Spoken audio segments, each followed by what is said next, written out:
Take the Jesuits, all the religious orders, and torture them. They will confess. If some deny, repeat it a few times. They will confess.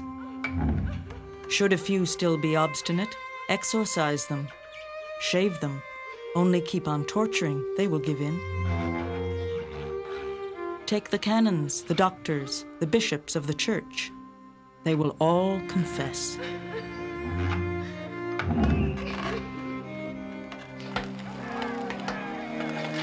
They were tortured 3 times. The first time, a lot of people got through and didn't confess. By the end of the second time, virtually everybody confessed because the torture was absolutely monstrous. And then we have the question of the third degree. We get that term in English from the fact that this third level of torture would virtually, if they didn't kill the people, everybody confessed. The torturer made her sit on the rack, undressed her, and applied the thumbscrews. When the thumbscrews were applied to her toes, she cried out louder than before.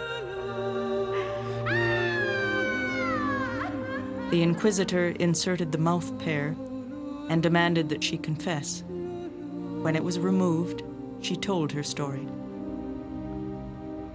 10 years ago, it happened that the devil came to her in the guise of a man. First they danced, and then they dined, and then she and others knelt before the goat and kissed him. Here she named 8 neighbors.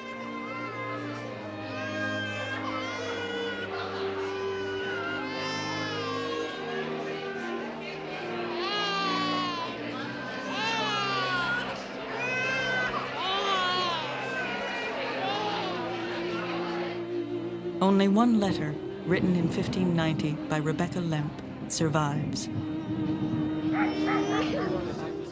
O husband, they take me from thee by force.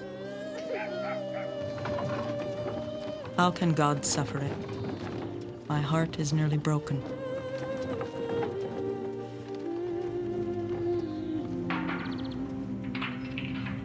Alas, alas, my poor dear children orphaned.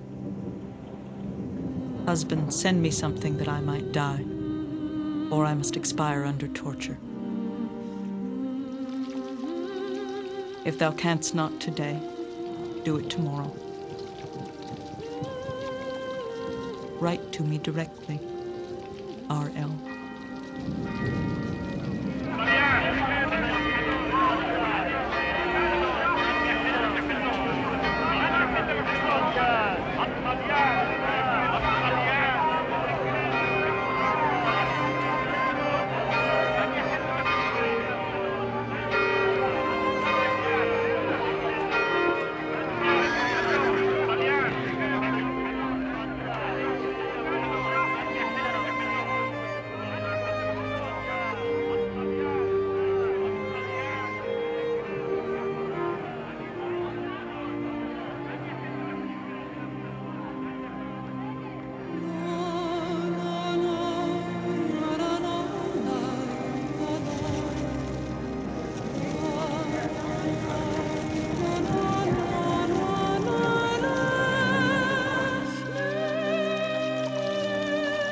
Near the city of Trier, 2 entire villages were exterminated. In another, only 2 people were spared.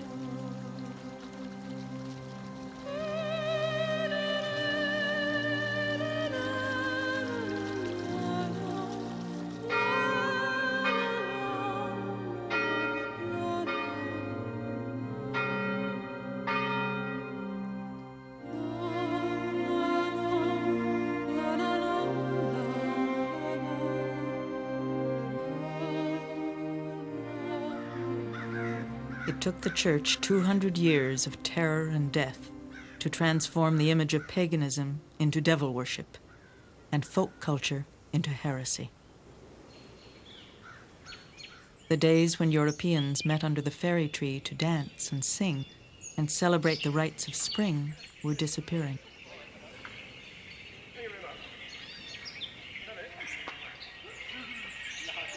The devil was afoot in the land. He was conjured up in fields and forest groves, and his demons were led by women.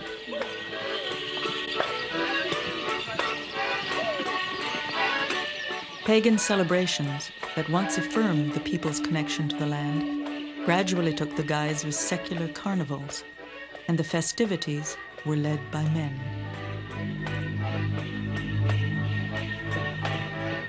The European world had been turned upside down. The wild-horned god of the old religion had been transformed into the devil, and women were said to be more susceptible to his charms. Women were irrational. They were driven by their passions. If sexuality was a sin, then woman was the greatest sinner of all. Because women were, by definition, sexual, women were also dangerous. And women could be in league with the devil because, after all of these dangerous and wicked and threatening and ungodly and unchurchly things must have come from the devil. The devil had by then got elevated to God's worthy opponent.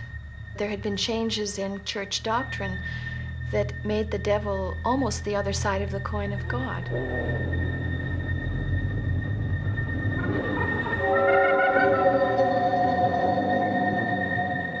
When a woman reportedly signed a contract with the devil, it was generally finalized with some sexual act. The interesting thing is that whereas witchcraft is found in areas stretching from northern Italy all the way to Scandinavia, women who confess to this, because we still have the trial records, generally indicate that sexual union with the devil is a very, very painful thing. It's never enjoyable. Apparently, the devil's member is icy and frigid. Now, this caused a great deal of consternation.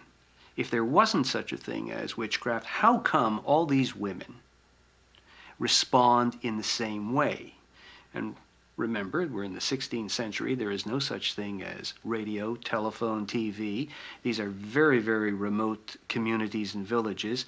Why do women respond in the same way when they're interrogated? Mind you, it isn't all that mysterious. The interrogators were all supplied with handbooks, the type of questions to pose. The most popular handbook was the Malleus Maleficiarum, the Hammer Against Witches. It was one of the first books to achieve mass distribution, thanks to the invention of the printing press.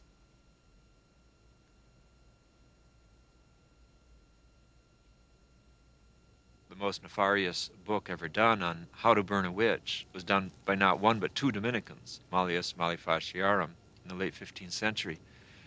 And I've studied the book, and it's unbelievable. It's a pure study of repression and projection, therefore. And so it's a highly sexual book, and it's all about the projection of men onto others. The fear of their own sexuality, the fear of the night, the fear of the dark, the fear of women, all of it comes out very strong. But that book was extremely influential. Commissioned by Pope Innocent VIII, the Malleus singled out women as the primary source of witchcraft.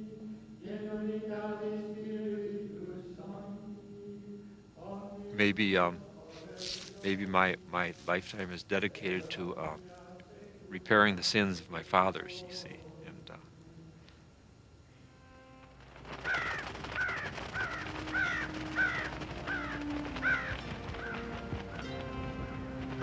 No monuments have been built to their memory.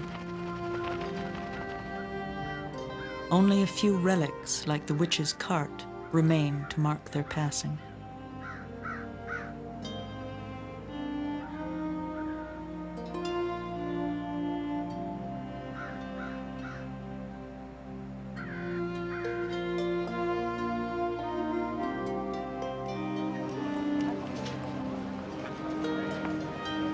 The people of Trier still gather together in the town square. few remember the horrors that took place here just 300 years ago. Most people have forgotten that women like this once lived in a state of terror, and that 6 generations of children watched as their mothers burned at the stake.